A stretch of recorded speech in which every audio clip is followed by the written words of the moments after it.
जाने माने रईस हीरा चंद और उनकी पत्नी सुजाता की चमचमाती महंगी कार बंगाल की एक पुरानी बस्ती की सुनसान गली में एक बेरौनक से पुराने मकान के बाहर आकर रुकती है। सुजाता, ये तुम मुझे किस जगह लेकर आई हो? ये तो कोई गरीबों की बस्ती लगती है। यहाँ ऐसा क्या है? हीराचंद के कुछ भी समझ में नहीं आ रहा था कि सुजाता उसे ऐसी अजीब सी जगह क्यों लाई है, जिस मकान में दिन में भी अंधेरा दिख रहा था और धुआं उठ रहा था। आप मेरे साथ अंदर चलिए, सब समझ जाएंगे। यहाँ हमारी हर समस्या का समाधान मिलेगा। सुजाता और हीराचंद आशंकित कदमों से उस मकान में दाखिल होते हैं। तभी उन्हें किसी महिला की बाहरी आवाज सुनाई पड़ती है। चले आओ, चले आओ। हीराचंद ने देखा कि उस मकान के अंदर अंधेरा था। अचानक हीराचंद की निगाह एक कमरे की ओर पड़ी, जिसके अंदर हल्की हल्की सी रोशनी आ रही थी और उस कमरे के अंदर से धुआं उठ रहा था। शायद उस कमरे के अंदर आग जल रही थी। है? ये किसकी आवाज है? यहाँ इतना अंधेरा क्यों है और ये धुआं कैसे उठ रहा है? मेरा तो यहाँ दम घुट रहा है। सुजाता और हीराचंद धीरे धीरे कदमों से उस कमरे के अंदर चले गए। अंदर वाले कमरे में बिखरे बाल वाली एक खूबसूरत सी बूढ़ी औरत सामने जल रही आग में एक मुर्गी की गर्दन काटकर उसका खून गिरा रही थी और मुर्गी का शरीर छटपटा रहा था। ये देखकर सुजाता को उबकाई आने लगी। हीराचंद ने सुजाता की ओर देखकर कहा,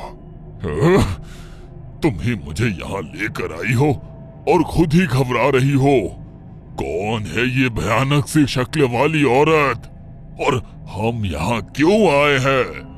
अचानक उस औरत ने एक झटके में मुर्गे की गर्दन धड़ से अलग कर दी। ये देखकर सुजाता के मुंह से चीख निकल गई और सेठ हीराचंद भी सहम गया। वो बहुत डरावना नजारा था। ये अघोरा ताई हैं। ये हमें अपनी काली तंत्र विद्या से संतान सुख प्रदान कर सकती हैं। इसलिए मैं आपको यहाँ लेकर आई हूँ। कैसी बात करती हो? जहाँ बड़े से बड़े डॉक्टर सफल नहीं हुए, वहाँ ये मामूली औरत क्या कर लेगी?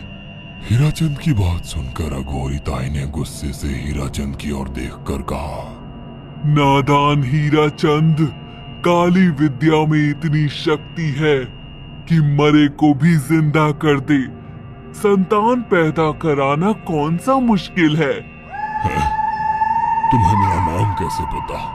क्या तुम सच में हमें संतान सुख दिला सकती हो? तुम जितनी दौलत मांगोगी मिल जाएगी, अगर ये संभव है तो। संतान का नाम सुनते ही हीराचंद की आंखों में चमक आ गई। वह संतान के लिए कुछ भी कर सकता था। तुम लोगों को मुझे एक नवजात शिशु लाकर देना होगा। मैं उस शिशु की बलि चढ़ा दूंगी और फिर वही शिशु तुम्हारे घर में फिर से जन्म लेगा। नवजात शिशु की बलि का नाम सुनते ही सुजाता और हरिचंद डर के मारे सिहर गए, पर उनकी आंखों में उनकी संतान का सपना ज्यादा बड़ा था। वो सब करने को तैयार थे। अघोरा ताई, आप जैसा कहेंगे हम वैसा करेंगे। बस हमें संतान सुख दिला दो। बिना वारिस के हमारी दौलत किस काम की? संतान सुख के लिए अंधे हो चुके सुजाता और हरिचंद अपनी नौकरानी शीला से एक नवजात बच्ची चोरी करवा के अघोरी ताई को दे देते हैं।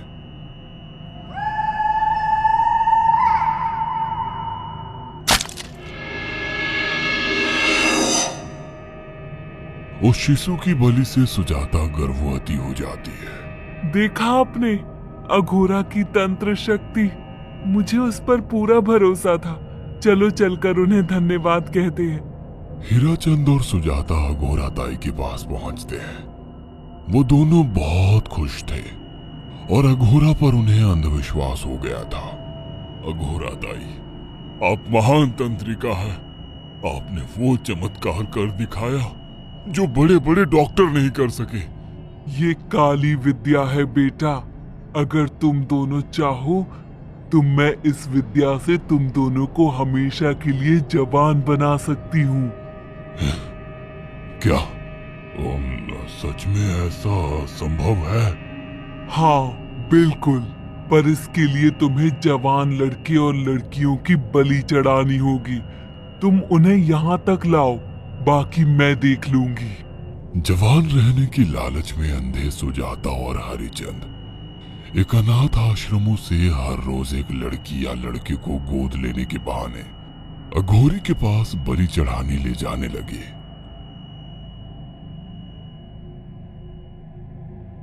और एक दिन अघोरी ताई ने हीराचंद और सुजाता से इंसानी मांस खाने को कहा।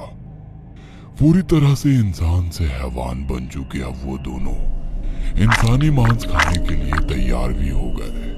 ये गर्म खून और मांस खाकर तुम लोगों की उम्र भी बढ़ जाएगी।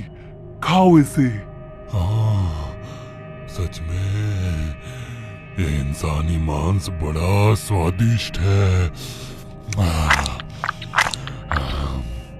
अघोरा ने अपनी बातों में फंसाकर सुजाता और हरिचंद को नरभक्षी बना दिया था।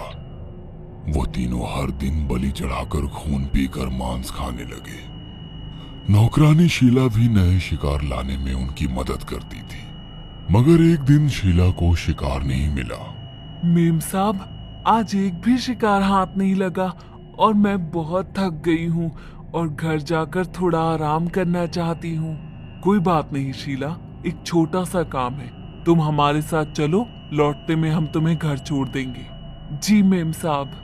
शीला नहीं जानती थी कि शिकार नहीं मिलने से सुजाता और हरिचंद अंदर से बौखला गए थे और उनके दिमाग में एक शैतानी चाल चल रही थी।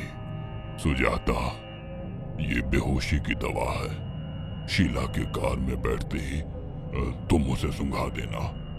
आज हमें इसी की बलि देनी होगी। इसने हमारे यहाँ का बहुत खाना खाया, अब हम लोग इसे खाएंगे। वैसे भी ये आगे चल के हमारे लिए खतरा बन सकती थी। कार में बैठते ही सुजाता शीला को बेहोश कर देती है और वो लोग सीधे अघोरी ताई के यहाँ पहुंच जाते हैं, जहाँ अघोरी ताई शीला की बलि चढ़ा देती है और तीनों मिलकर उसे नोच कर खाते हैं।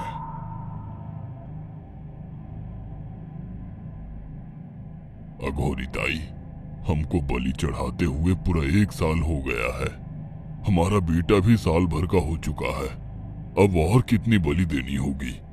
बस एक आखिरी क्रिया और बची है, उसके बाद तुम दोनों हमेशा के लिए जवान हो जाओगे। कैसी क्रिया अघोरा ताई? 3 दिन बाद सूर्य ग्रहण है। हमें पास के घने जंगल में एक विशेष क्रिया करनी होगी। उसके बाद तुम लोग कभी बूढ़े नहीं होगे। कितना अच्छा होगा, हम हमेशा जवान रहेंगे और सालों साल तक अपनी दौलत से ऐश करेंगे। हाँ, सच कहा। अघोरा ताई ने हमारे हर सपने पूरे कर दिए। 3 दिन बाद बंगाल के बियाबान जंगल में कोहरे और ओस से भीगे पेड़ों के बीच एक घने बरगद की बेलों पर कटे इंसानी सिर लटक रहे थे, जिसमें से खून टपक रहा था। काले जादू का सामान भी रखा था। कितनी भयानक जगह है ये, हर तरफ कटे हुए सर लटक रहे हैं। थोड़ी देर में सब समझ जाओगे। बैठ जाओ और मेरे साथ ये मंत्र दोहराओ। अघोरा, ये किन लोगों की कटी हुई गर्दनें हैं? आप यहाँ क्या करने वाली हो? हीराचंद की बात सुनकर अघोरा जोर जोर से हंसने लगी और उसने एक शैतानी हंसी हंसते हुए हीराचंद की ओर देखकर कहा, तुम जैसे ही लोगों ने अपनी इच्छाओं को पूरा करने के लिए इन लोगों की बलि चढ़वाई है और फायदा उठाया है। अब तुम दोनों आंखें बंद करके यहाँ बैठ जाओ और मेरे साथ मंत्रों को दोहराते जाओ।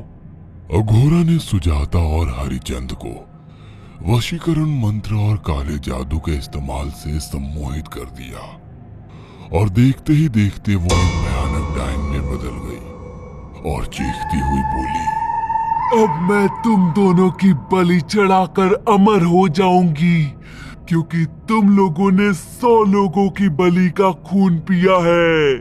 देखते ही देखते उस डायन ने फरसे से एक एक करके सुजाता और हरिचंद की गर्दन काटकर जल रही आग में बलि चढ़ा दी और उनका गर्म खून पीने लगी। जब तक तुम जैसे मूर्ख और लालची लोग अपने फायदे के लिए दूसरों को मेरे पास लाते रहेंगे, मैं उनका फायदा उठाकर ऐसे ही उनकी बलि चढ़ाती रहूंगी।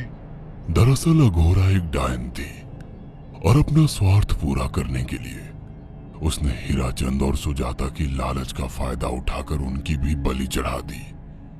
बुरे काम का बुरा ही नतीजा मिलता है।